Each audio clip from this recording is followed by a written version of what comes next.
Hello everyone, Dennis Sullivan here, Sports Snippets. Hope you're having a great start to your new year. It's Saturday the 9th of January. How are you? And I'm here to discuss the Miami Heat, what I think of the season so far in terms more of an update, and I'm going to discuss a little bit about their recent loss, a 2-point heartbreaking loss to the Boston Celtics a few short days ago. So if you do like the content of this particular video, go ahead, hit that like button, guys. Also, if you want to subscribe to my channel, Sports Snippets with Dennis Sullivan, that would be awesome as well.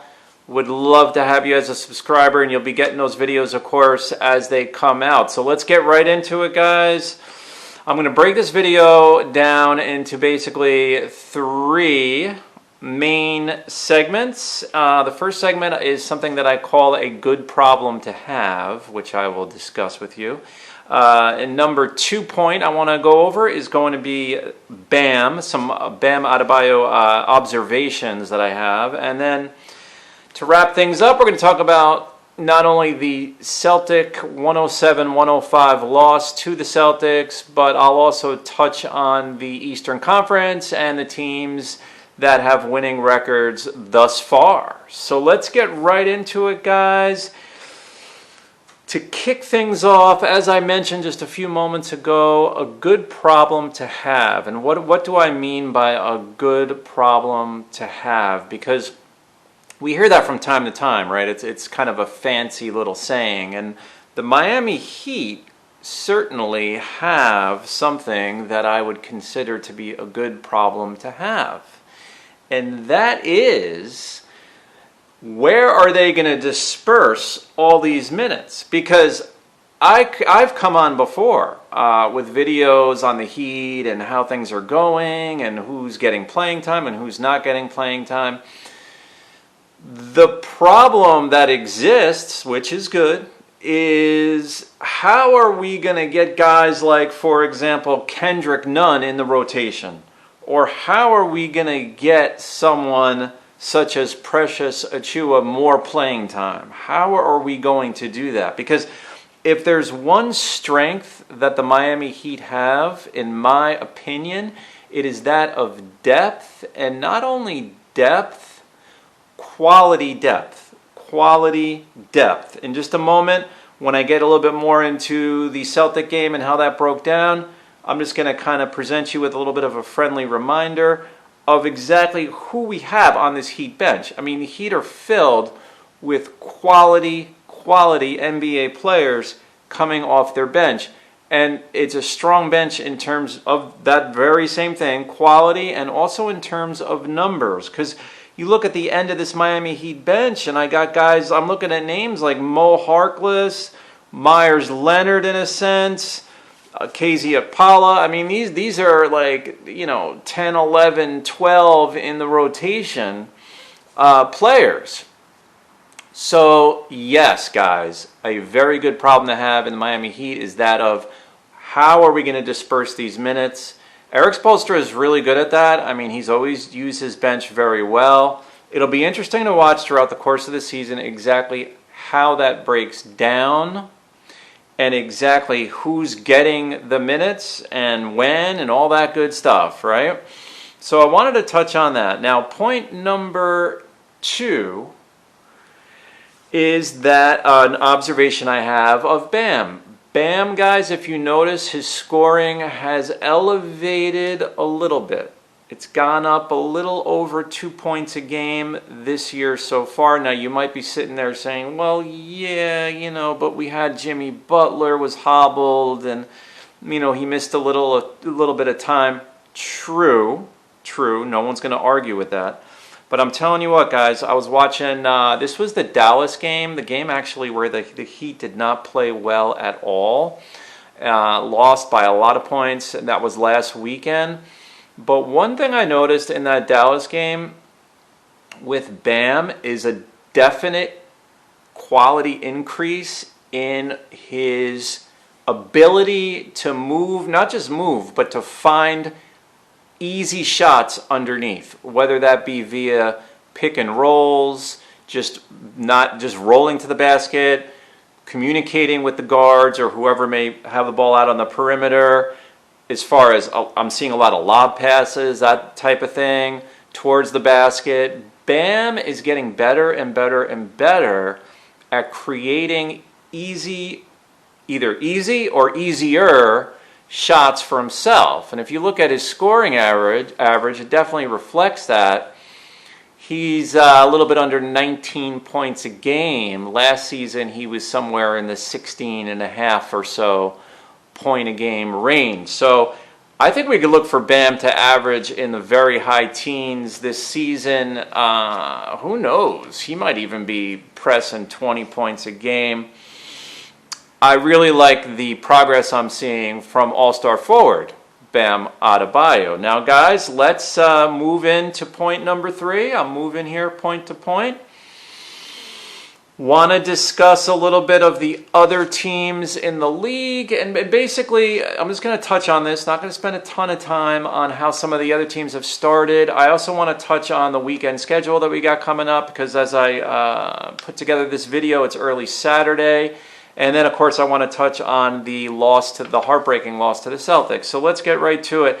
Heading into Saturday, January the 9th, you're looking at 6 teams, guys. Make that 7 teams in the Eastern Conference that have winning records so far. The Heat, of course, are not one of them, sitting at 3-4.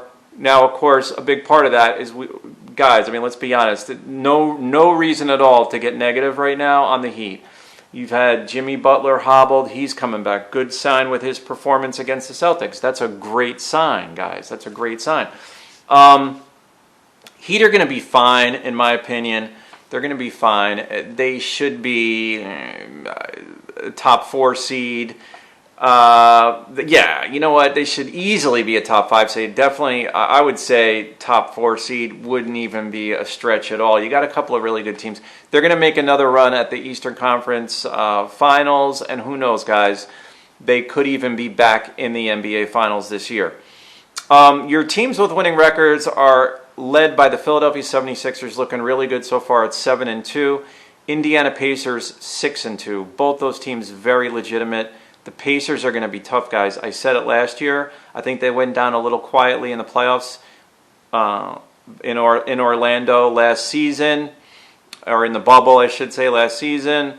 That's a deep team, too. You want to talk good bench, Indiana Pacers. Boston, a lot of respect there. They have a good team, some good young stars, 7-3. Orlando Magic, bit of a surprise, 6-3. You got to watch them, though, because that's a combination of good young talent. You got Vucevic, a really good inside player. Then we got 3 teams make that 2 teams in the Knicks and the Cavaliers. We have to wait and see. That is just something. Let's see how for real those 2 teams are. Knicks and Cavs both sitting at 5-4. Milwaukee Bucks, maybe a little bit of a hangover with, they have these great regular seasons and then something happens in the playoff kind of syndrome. They're sitting at 5-4 as well. Okay, and then you have a handful of teams, the Nets and a few others, that are at 500. So you got to keep your eye on them. Heat are right there at 3-4. Heading into the weekend where you need at least one of these 2. Heat have games on both Saturday and Sunday night, both on the road. Saturday night's at Washington at 7 p.m. Eastern. That should be a win, but hey, sometimes you're on the road, you play a team that's off to a slow start that you have the advantage over in terms of talent, and now you have a tough game, and who knows? So you got to go into that's a big game for the Heat, because Sunday, boom, you come right back on the road. You're at Boston at 7:30 Sunday night Eastern. You know that's going to be big. Heat looking for some revenge after that really, really definite heartbreaking loss, 107-105, back on Wednesday night, which is a perfect time, guys, to segue right into that game. So let's talk about that real quick. Of course, that was on a rookie Peyton Pritchard tip-in with 0.2 seconds left. Guys, we got to protect the rim. We got to make sure Don't let the guy come flying out of nowhere to tip it in and lose the game. But that's how it ended for the Heat, with Pritchard being really the hero at the end. The Celtics were led by Jason Tatum with 27 points, 5 rebounds, 4 assists, and a steal. Jaylen Brown, 21 points, 12 rebounds, 5 assists. He had 2 steals and 2 blocks. You know, we know about Tatum, like we've always known about him. I mean, tremendous talent. Brown, I mean, he's always gotten respect in my opinion. I mean, I've always respected him as a player. He's a good young player. But his emergence, guys, I think that is something for Celtic fans. I mean, you're looking at the emergence of a guy like a Jaylen Brown. I mean, his talent and his productivity is like soaring, and that's a little bit scary right there for Eastern Conference opponents. Daniel Theis at the center position had a nice game, 13 points, 5 rebounds, and a block. Marcus Smart had more of an all-around kind of game for him. Nice game for him, though, 9 points, 4 rebounds, 6 assists. And a steal. Tristan Thompson, we know about his effectiveness on the backboards, 9 points, 7 rebounds, and an assist. Off the Celtic bench now, guys, the Celtic bench, kind of like last year, in my opinion, the Celtic bench is really their weakness. They don't have the greatest bench. He'd clearly have a better bench than the Celtics. Again, in my opinion, you have Grant Williams, 5 points, 6 rebounds, an assist, 2 steals and a block. So he filled up that box score, helped them in a number of ways. Pritchard, as mentioned earlier, the rookie, would add 6 points, 6 rebounds, 4 assists. Robert Williams, 8 points, 4 rebounds, a steal and a block. Semi Ojeleye, 5 points, 4 rebounds. And Mr. Edwards, Capson Edwards, had 4 points for the Celtics. For the Heat, guys, Jimmy Butler was back in action in full force. That's a great sign. If anything, Heat fans have something to look forward to from that game. It was the reemergence of Jimmy Butler, 26 points, 8 rebounds, 3 assists. He had 3 blocks, guys, for a 2-guard. That's amazing. And you see these games. I mean, Jimmy Butler can block shots. I've almost never really quite seen anything like that. He's like this as a side talent. I mean, he has the ability to block a lot of shots for his size. Kelly Olynyk, 11 points, 5 rebounds. So Kelly O continues to get the minutes. I like to see that. He's been in the starting lineup now as of late. I like to see that as well. I mean, why not? He's a good scorer, really. If he gets the looks, I mean, he could put the ball in the basket. That's for sure. Bam would finish 15 points, 8 rebounds, 10 assists, almost a triple-double for Bam. He did have 2 blocks. Tyler Hero, very quiet game, 8 points, 7 rebounds, and an assist. Duncan Robinson had a pretty good game, 16 points, 6 rebounds, 2 assists. He did have a steal as well. The thought has come into my mind, I mentioned this if you saw my video back on the 1st on New Year's Day. Why not? I mean, as far as Tyler Hero, I liked him coming off the bench. I mean, I know we can't have him start and come off the bench at the same time, obviously. But I missed that lift he gave us off the bench. That's more of a compliment to Tyler Hero. So we'll see how that works out, guys. Goran Dragic kind of playing that role now off the Heat bench, 14 points, 2 assists. Avery Bradley was very quiet in terms of scoring. He would go 0 for 4 from the field, did not score, had 2 rebounds, 4 assists. He did have a steal, and he also had a block as well. Andre Iguodala, nice job with the 3-point shooting as of late. He would hit 3 threes in this game, finish with 9 points, 1 rebound, 1 assist. We know what he can do on the defensive end. He'd go 3 out of 5 from 3, guys. Pretty good job there. Iguodala's looking good from 3. You see him? He's kind of in his zone, and I know with a guy like Andre Iguodala, who kind of, he's not really known for his 3-point shooting, but at the same time, he gets respect. I mean, he can certainly hit the 3. That's a nice little lift the Heat are getting, and that is something for us to watch, keep our eye on. Let's hope he keeps that going for as long as possible. Precious Achiuwa, nice all-around game. He had 6 points, 5 rebounds, 3 assists. Now you might be saying, well, 6 points, 5 rebounds, 3 assists. Okay, he only played really like 15 minutes in this game. Would like to see Precious get his minute average in the low 20s. Again, guys, going back to the start of this video, it's a good problem to have. He'd have a lot of players competing for minutes, but I like Achua's productivity for the minutes that he's playing. He's definitely going to be a positive for this team. He's definitely making an impact in the time, and he's looking better out there too. Again, that's 6 points, 5 rebounds, 3 assists, and he had a block. So let's go Heat. This is a big weekend right now at Washington, at Boston. You need at least one of those two guys. Slow start, but as you can tell, I mean, we're just getting started here. Remember, it's a 72-game schedule this year, not an 82-game schedule. So we got to keep that in mind, okay? I'm very neutral into positive as far as my Miami Heat vibe through the first 7 games. But I think we're going to be just fine, guys. I really do. So remember, only 7 games in, 65 to go.